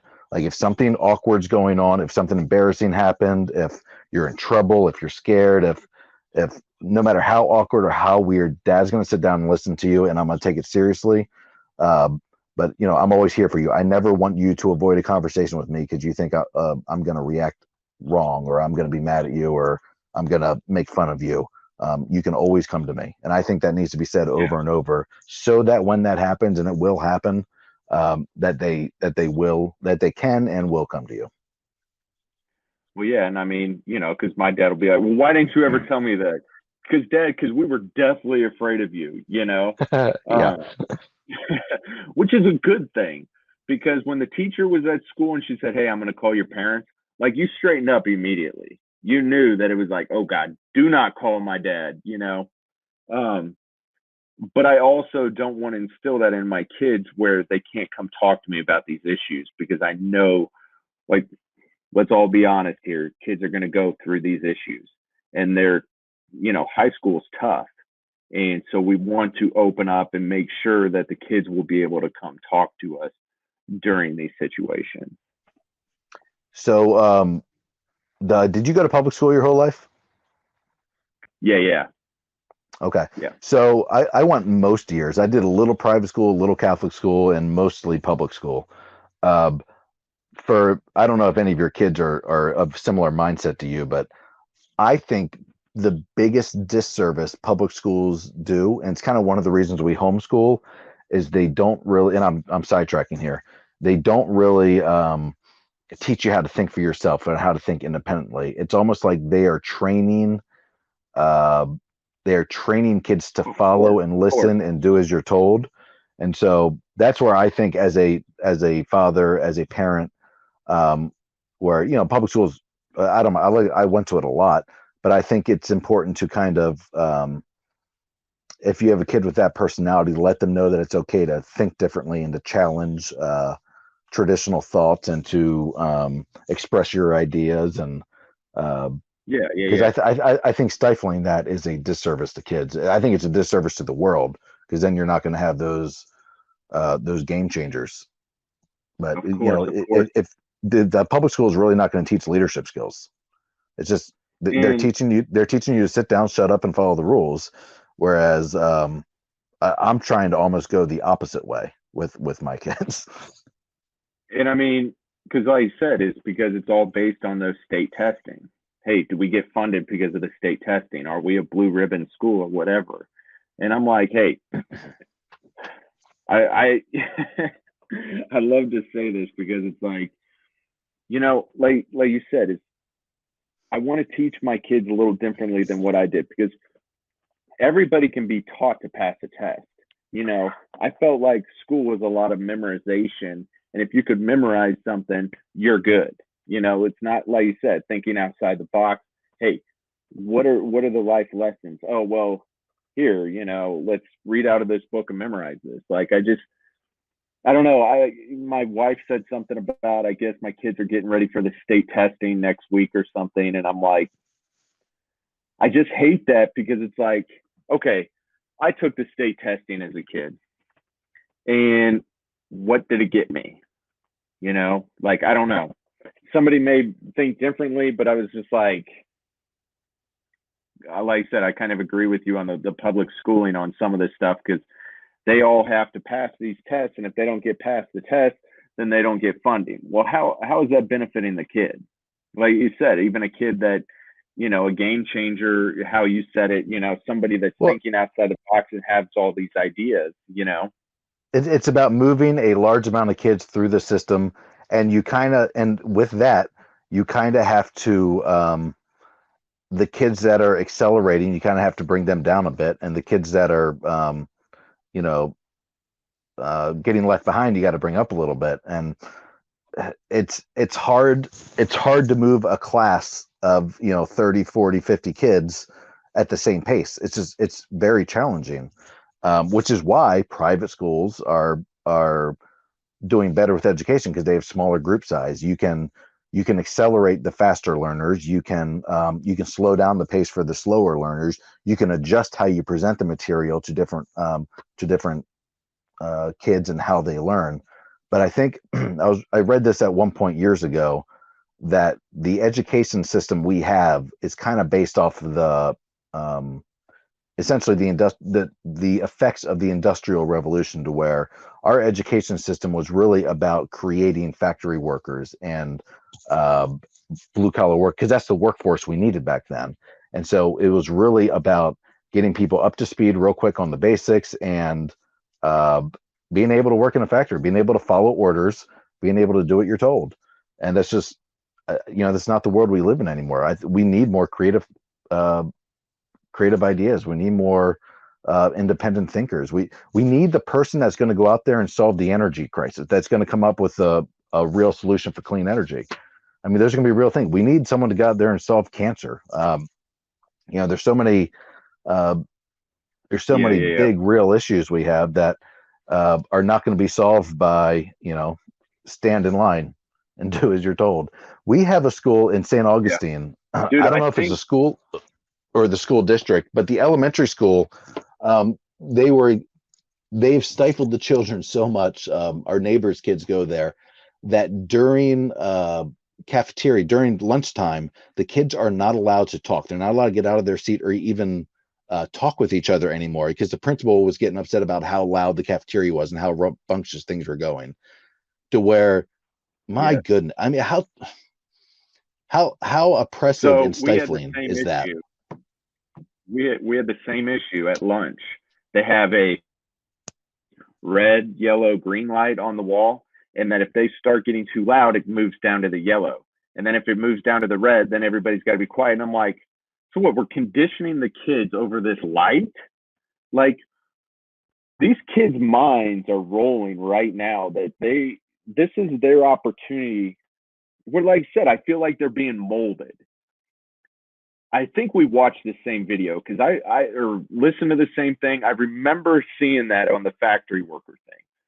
But that's why I tried telling my kids, to think outside the box, do what you want to do. You can do, man, just think about all these businesses that were created by just regular Joes. Some people didn't even have, high school education. Like, I feel like if you can push yourself and you can put yourself out there, you can do a lot of stuff if you just push yourself. Like, I'm kind of with you. Like, I hate the molding and things like that with the kids because, like I said, right now they're being conditioned. And my wife and I kind of call it the bubble effect. And even like high school, we call it the bubble. And I was like, man, I need to write a book over this because everything that happens in high school, you're in this little bubble and you think that it's the most important thing in the world to you. But not realizing that when you get outside that bubble, you can do anything that you want to do. Have you ever been to New York? Like, New York is huge. Like, there is a ton of people there and you can do whatever you want to do. And it goes back to my saying, you can do whatever you want to do as long as you put your mind to it. I mean, there's a lot of people that have the same thoughts and have the same, hey, we love Tommy Flames. Oh, there's not everybody's going to love it, but there's going to be a lot of people that do, like it can be changed and done several different ways. And all you got to do is just get outside that mold. Yeah, I agree. Yeah, and that's where a parent has to come and play. And you have to be able to sit there and tell your kid it's okay to be you. You don't have to conform to what everyone else is doing. Independent thoughts allowed, creativity is allowed, non-conformity is okay. At the same point, we don't want to be raising guerrilla. What do you call it? A complete rebel to society. Like, I'd prefer my kid not be that person. So yeah, I mean, I definitely think that we all get where we're going with here, but knowing that, I mean, this world's huge. You can do so many things, and not everybody's going to think the exact same. You can, honestly, if I could have gone back and told myself this, and honestly, like, being a firefighter is the greatest thing. It's because I do have a lot of time to do whatever, on my days off, whatever. But if you could go back and tell yourself out of high school, like you said, who cares what other people think, and chase your dreams? Why is it that everybody stops chasing their dreams? They'll talk about it, but they don't ever do it. Dude, you picked up your family and you're in a trailer now going across the United States with this idea. Like, I love it. Like, why not? One day you're going to die. Are you going to look back at yourself and say, hey, I tried having fun, Or are you going to look back and go, damn, man, I should have did this. I should have done that. Like, crap. Like, look at all this stuff I could have done. Yeah, I get it. You know, I mean, I run, and again, maybe it's just me being a firefighter and seeing the different sides. And one of my buddies says that I analyze stuff so much that, you know, and That's a you run those compliment. calls. Yeah. You run those calls and you see these families going through this stuff, and you're like, God, man, like, I don't want to be that guy that has regret, you know, but And also I want to be that guy that's there for his family and hangs out with his kids while they're young and they still want to hang out with me. Even though my there's wife says that they're going to stop wanting to, but I'm like, okay, I'm cool. Like, I'm Tommy Flames. Like, they're always going to want to hang out with me. Yeah, well, and that regret thing's real. There's a lot of older people, 60 plus, that have some real regrets in life, and um, you know, and for a lot of them, it's too late to do anything about it. But man, I can think of nothing sadder than being, in a nursing home, unable to, and Worried just about living what other sad and people are depressed going to that you say never about tried. you. And Well, not even that. It's just that you didn't give 100. You didn't give it all. That all the would haves, could have, should haves. I mean, I think it is so much better to the psyche of a person in the later years. I would rather be 80, broke in a nursing home, saying, "Man, look at all these things I tried to do and failed." I would rather be in a nursing home as a failure than being in a nursing home wishing I had just attempted. yeah, hey, at least you gave yourself an opportunity, right? You know, Exactly. my buddy and I have this talk about retirement and how, you know, and I'm not telling people not to save for retirement or not to like look at retirement, but just think of it this way.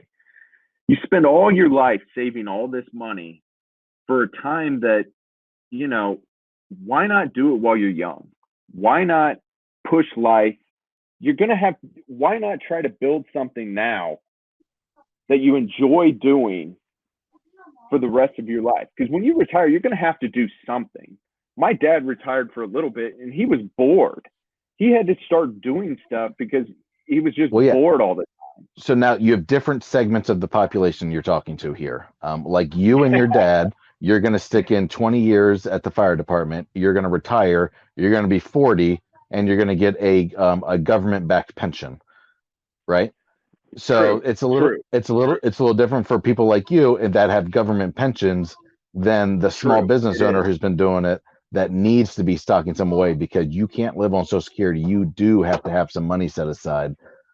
At the same point, Exactly, there's other people exactly. who don't make a lot of money because we just had this comment I noticed today on Instagram saying, yeah, spend money, travel with your kids while you're young, and 100%. That's what I'm doing right now, although I'm already retired.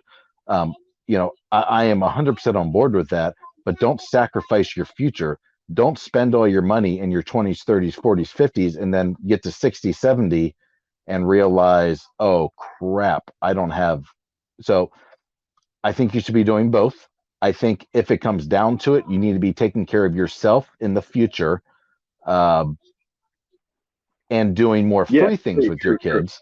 You don't have to blow all your money traveling with your kids. You can go to the state park an hour away and do a picnic with them. You don't have to go to Alaska on a Okay. $10,000 fishing Yeah, yeah, trip. yeah.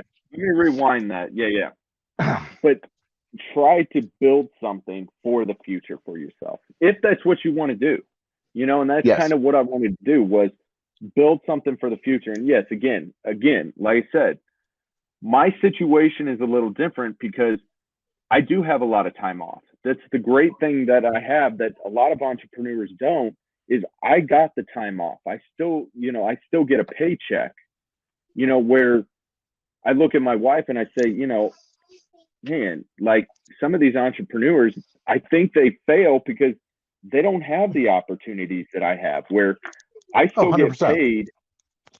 They're having this scratch and claw to sell this shirt because they don't get paid. They don't have the retirement. Like, I have it a little different. Yes, I You get to completely build this agree with thing up that. comfortably, and in 8 years, you get to retire if you want to, if you don't want to do firefighting anymore, or you could stay in it. And then you have a pension plus a business that's 8 years old, and even if it's still small at that point, then you can put all your energy and focus onto it and really blow it up. True. Or maybe it's already huge, and or you get out of the service, 3 years early, because who cares about that pension? You're a trillionaire off of Tommy Flames. Yeah, I'd beat Jeff Bezos, Yeah. But it's more of just I don't know, like just trying to teach my kids to go after whatever they want to go after. During this pandemic, my kids wanted to open a lemonade stand, and I told them, I go, hey, we need to sell shovels during the gold rush.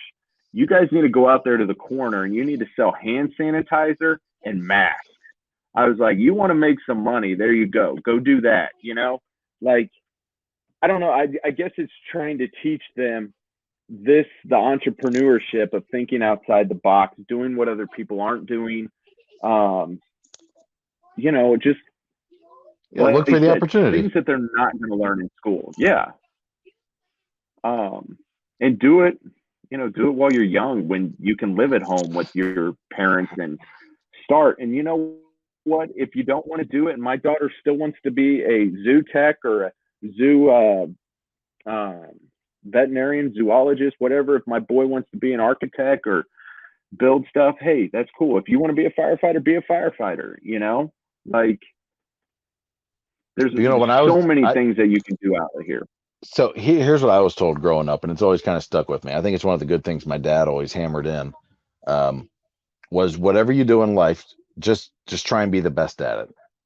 As a little kid, I really wanted to be a garbage man. Like back in the day where you could stand at the curb in the apartment complex or the pile of trash bags, and the trash guys would let you toss in the bags. I tried, like, my kids want to do that, and they won't let you do that anymore because of liability issues. Yeah. But I would help them. So my dad was, listen, if you want to be an NFL player, just try and be the best linebacker you've ever seen. If you want to be a garbage man, just be the best garbage man you've ever seen. Just whatever you want to do, just be. He will always say, be the best at it. I've adopted it to try and be the best, because I think the effort's more important than anything. And it gives you a sense of pride in what you do. It gives you a lot less regret and when you fail, and a lot more happiness and self-satisfaction when you succeed. Yeah, because and what I've learned, through this journey too, is not everybody has the same mindset. There's a lot of people that are comfortable, especially firemen, that they don't want to do, like my brother, he doesn't have, I don't know, maybe he does have the ambitions and things that I want to do, but he's okay with just doing that, where I'm like, business ownership is not for everybody. I used to think everyone should start a small business, because my gosh, you just pick up a $50 lawnmower and start mowing lawns, and you're going to make it. Same thing with pressure washing, especially service-based businesses.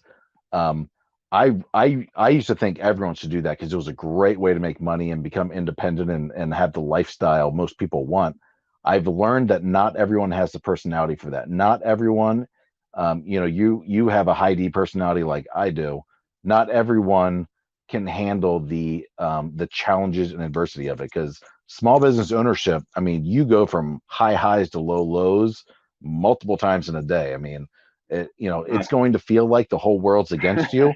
And it's just not something everyone can do. And, you have to be so good at so many different things when you have a very small business, because, you are, and that's where I think firefighters are good at. They're jack of all trades.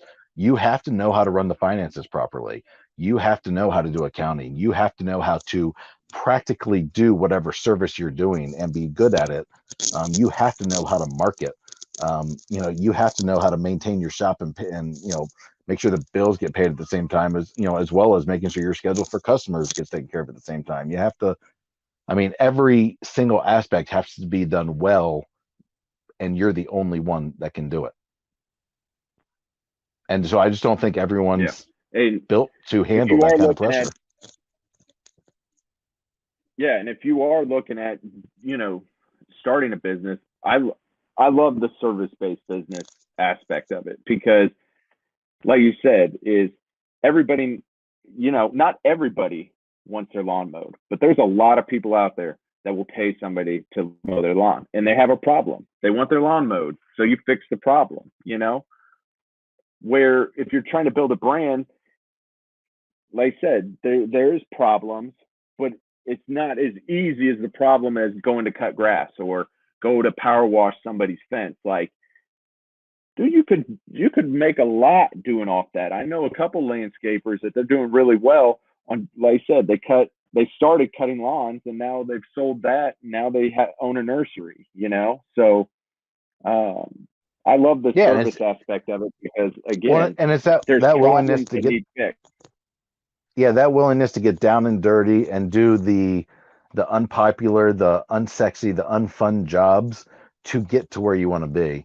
I'll work in a sewer for a couple years to to be able to sell it or be able to elevate to the next level. Uh, and that's not beneath me. And I think that's a great mentality to have, is to be able to Yeah. sludge around and crap to get to where you want to go. Yeah, I built houses before I became a firefighter, and and I had a great boss at the time that he looked at me and said, "Hey, I don't want you to be doing this when you get older." He was like, so he let me off all the time to get my EMT and my paramedic. He was great. But he's like, "Man, you don't want to be building houses and doing, I want you to keep going. And the summer right before I got on some Leavenworth County EMS, and we put a roof on, and I'm like, shingling is the worst, especially for me. I'm 6'1", being down. So, but I mean, like I said, man, houses need shingles, and it ain't cheap. Roofing is real work, especially in summertime. I know some roofers in Florida that just, woof, it gets hot. Yeah, yeah. A lot of guys, yeah, dude. Hats off. Like I said, it's tough work, but like I said, and then I've always heard the like I pro said, tip. puffing all those shingles up. Yeah, I've always heard the pro tip Which is get your roof replaced in the winter, in the cooler months, because they do a better job than in the summer when they just want to get the hell off your roof. That's a good way to look at it. And the funny thing is I remember I was doing right out of high school. I was doing construction cleanup. We go behind everybody. My buddy's dad had and we were throwing, all the wood away and stuff. And it was coming around 2008, and that's when my buddy's dad was like, "Man, I don't have too much work for you. You want to get on a rough-in crew?" And I was like, "All right, I'll do that."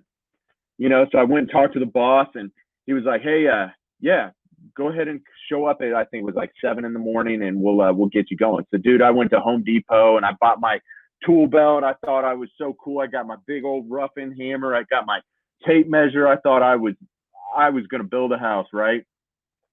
I get there that morning. He said, "Yeah, hey, go ahead and take that belt off and see all that wood there. It needs to be in the house there."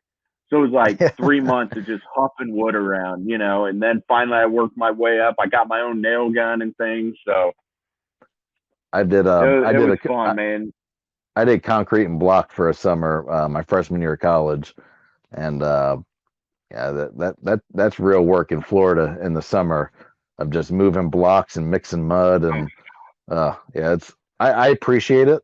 Those things give you such perspective in the world. Same thing with, I feel like I want my kids to work in a restaurant at some point because it gives you such perspective to the world. Um, not only how restaurants work on the back end, but how customers are.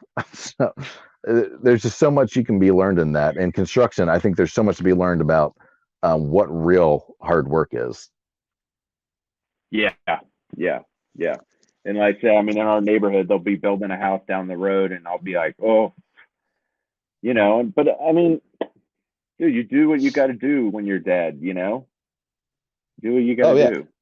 Well, and a classic a dad-ism is, every time we drive by something that I helped build, I have to make sure my kid, even though they've been shown it 400,000 times, hey, I helped build that, I built that house down that road right there, right? Yes, we Exactly. know, we know.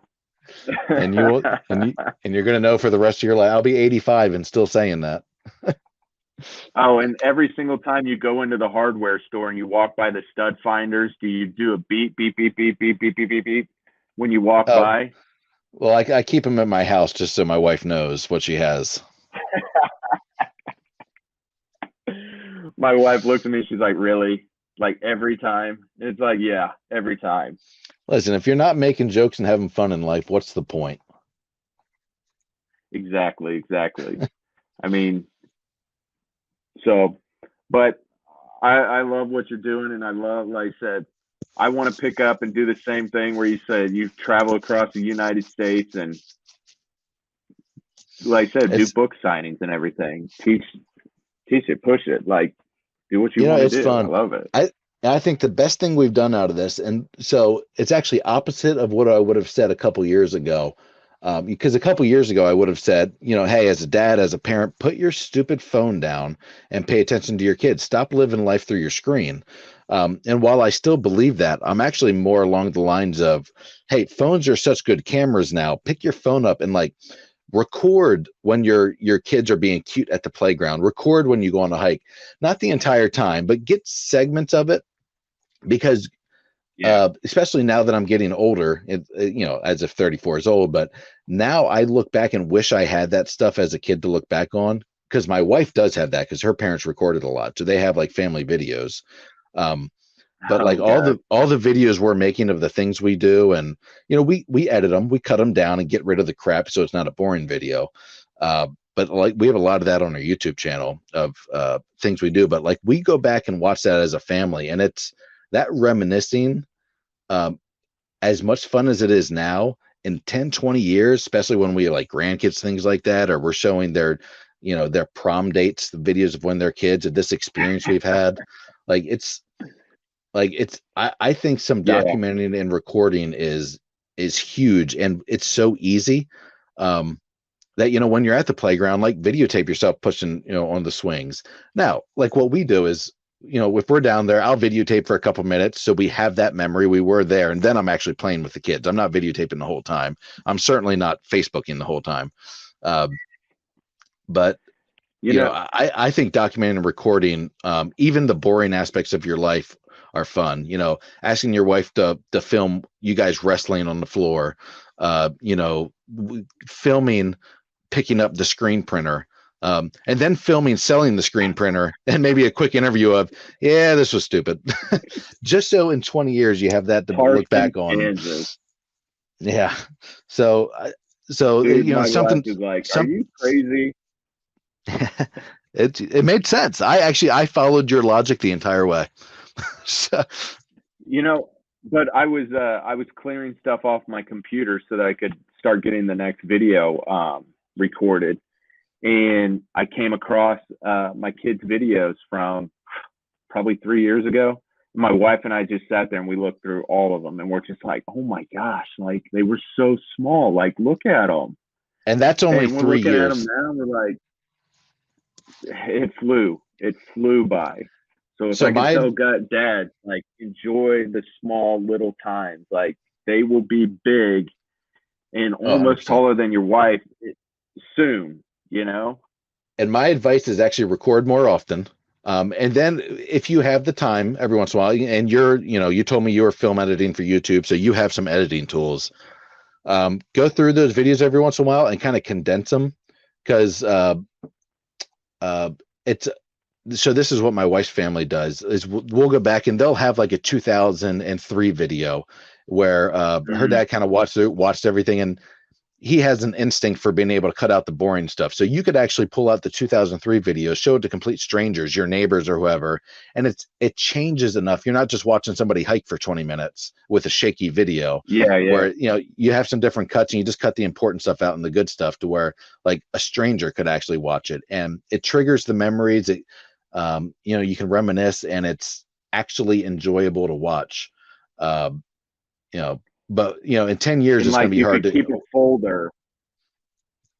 Yeah, just Yeah, keep a folder that, absolutely. hey, this is 2021. And then at the end of the year, cut it all down and, just make a quick highlight video of the year. That's a pretty good Yeah, idea. exactly. And like, you could have a folder under 2021 for your ski trip and your summer vacation and, school and whatnot. So that's one of the top things I've kind of learned on this adventure is pulling out the camera more often and documenting. I think is going to be really valuable down the line. And for us, it's even helping with the kids. We're doing, it's a unique situation where we're doing so much that we're actually starting to forget some of the stuff we've done. Because, in the last 8 months, we've been to 44 different campsites. So we are on the move and always seeing new things and going to different museums and different hikes and different parks. And we've just seen a lot of the country. And so we'll go back and watch our videos and be like, oh yeah. And just, it re-triggers all those memories. So they're not forgotten. Yeah. Because I listened to that one podcast. I can't remember which one it was. And you were talking about how beautiful the plains were out in Kansas. And I'm sitting there listening to it. I'm like, man, them plains get pretty plain out there.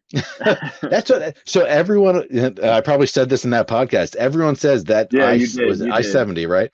That I-70 drive is boring. Yeah. And I was thrilled by it. And again, if I did that, every day, I'd probably be bored by it. But I've never seen that much farmland in my life. I've never seen combines that big. It was, I've never driven down because we stayed at a farm, some winery. We had to go off these dirt roads and GPS has no idea where you are. I ended up taking our 43-foot RV, weighing 30,000 pounds combined and crossing a creek with it because we got off on a side farm road by accident. And so I'm pulling that thing through mud, which was not a good idea to get to this farm. But I've never seen entire communities of dirt roads. Did you get some awesome. of that? See, this is what you need to be doing is you need to be making a documentary of you taking your family across country. Well, and then at the end, that's how you promote your book. Yeah. So we do have that kind of footage. I don't think I got, we would have had the dash cam rolling. I'm not sure I pulled it off of us crossing the creek, but we definitely when we were at the farm, which was about a mile away, I definitely threw the drone up and did a 360 in the air, at 400 feet. So you can see all the dirt roads and whatnot, but all of Kansas looks about the same when you're 400 feet in the air. Yeah, the Flint Hills are beautiful, but like I said, we go to a ski trip out in we're going to Breckenridge this year, and we drive through. And this year, I'm like, I gotta fly. I can't do that drive anymore. Oh, it's a great drive. It wears on me. It's a great drive. On me after I get a speeding ticket out in Abilene. So.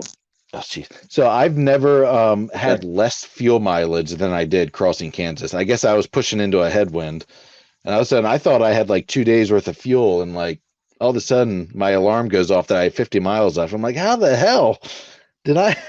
And then I went to open my door. We pulled off somewhere. I went to open my door and door went flying open. My hat flew off, was rolling down the road.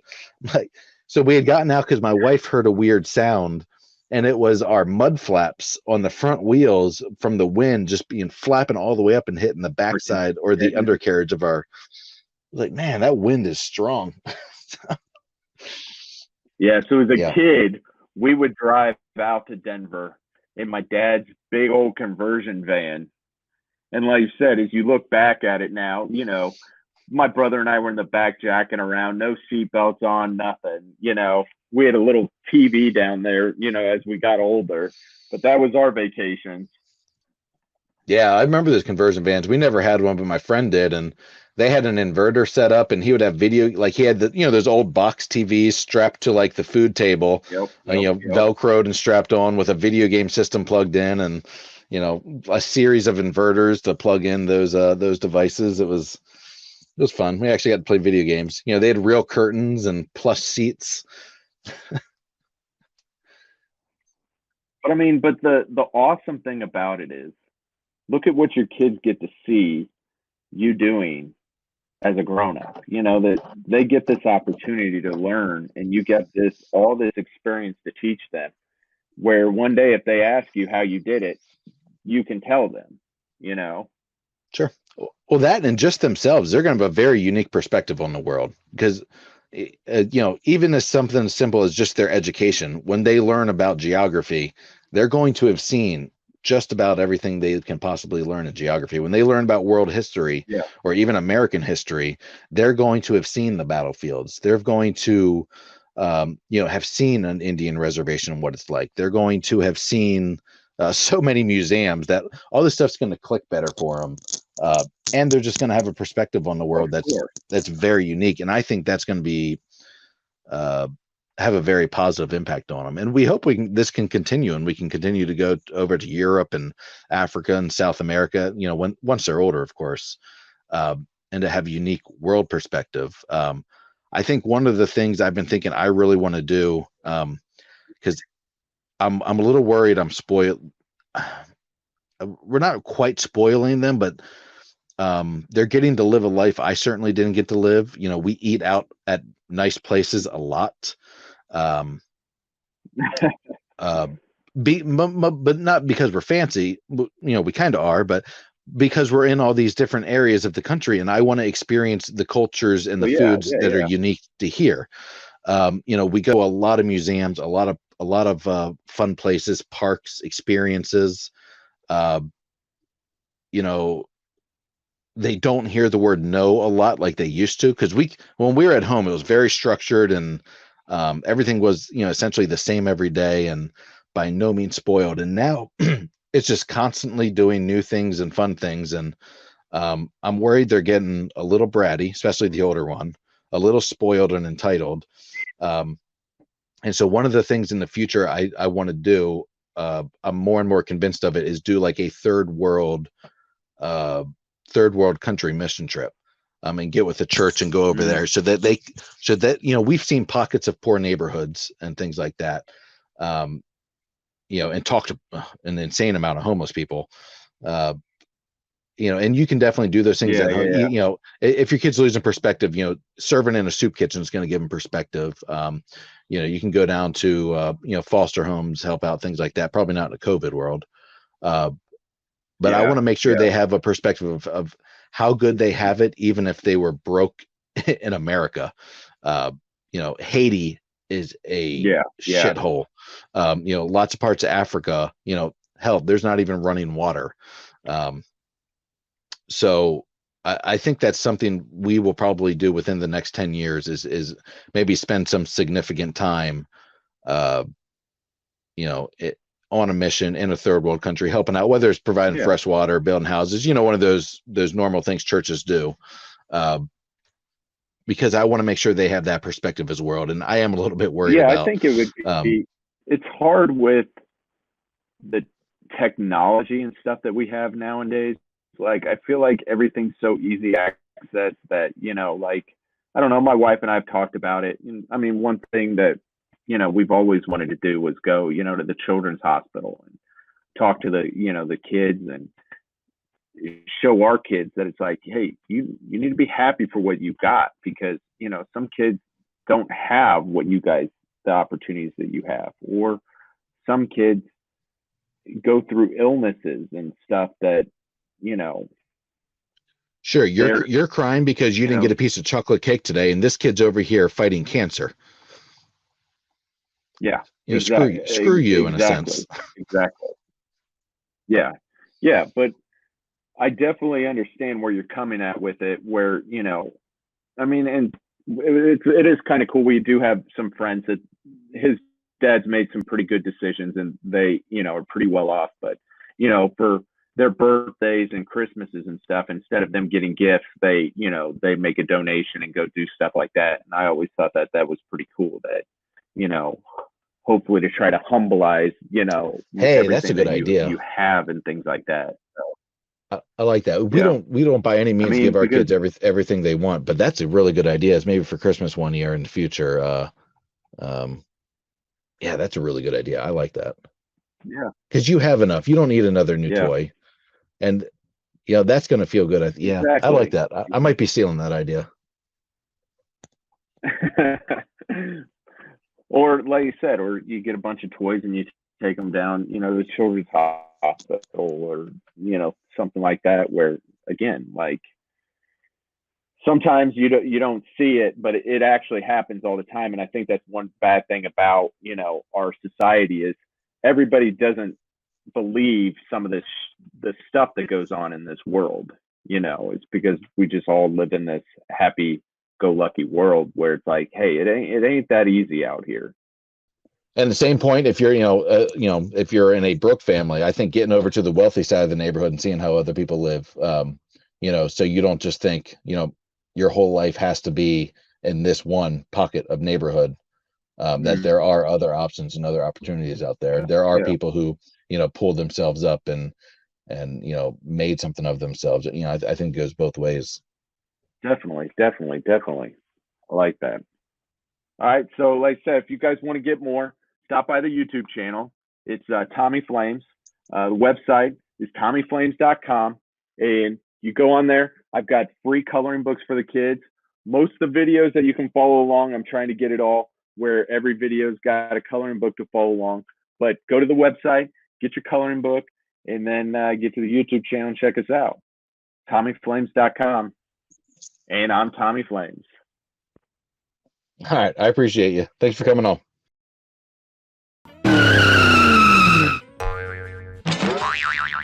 Welcome to Tommy Flames Firehouse. I'm Tommy Flames. And I want to go over 2 things with you today. First, we're going to learn how to make a fire escape plan. Then, we're going to practice our fire escape plan. Step 1, we need to draw a map of our house, like this. We need to draw the walls one color. The next step is we draw the doors a different. And that, my friend, was Tommy Flames on YouTube, so check him out. It's definitely a good watch. I just watched a few of them, and it was a good time. This is Townsend Russell on 100% Dad, interviews with dads.